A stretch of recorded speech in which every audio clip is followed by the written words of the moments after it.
कटक जिला टांगी थाना सपा पंचायत सफा ग्राम सीरीज चोरी गत रात्र सपा हाईस्कल 5 रु ऊर्ध्व दुर्बृत्त पशि ऑफिस रे 2टी गृहर ताला भांगी ताड़ी सीसीटीवी कैमेरा हार्डडिस्क ताड़ी नेबा सहित आलमिरार ताला भांगी ता भितर थिबा लकर को भांगी ता भितर नगद 10,000 टंका सहित विभिन्न दरकारी कागजपत्र को नहीं जाइछंती।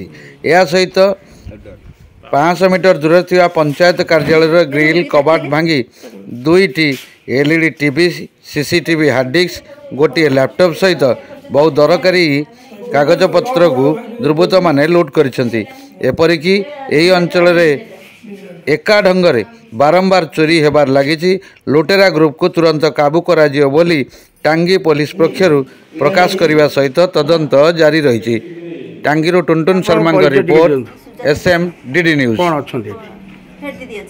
कौन है विद्यालय आम विद्यालय में पीएन खबर देला जे 6:30 रे ताला भंगा है मु सुनिकरी 9टा बड़ासी पहुंची हमर डीबीआर टा जाई छे और 10,000 खंड टंका जाई छे। डीबीआर जाई 10,000 खंड टंका जाई आपण थाना रे फसले थाना त्या चली छी लेखा लेखा चली छी आ थाना वाला आस्तिले थाना के आस्तिले इनक्वारी पे अच्छा हो कौन चाहू छी आपण कौन चाहू छी हमर डीबीआर टा जाई छी से मिल जांदा भलो होता।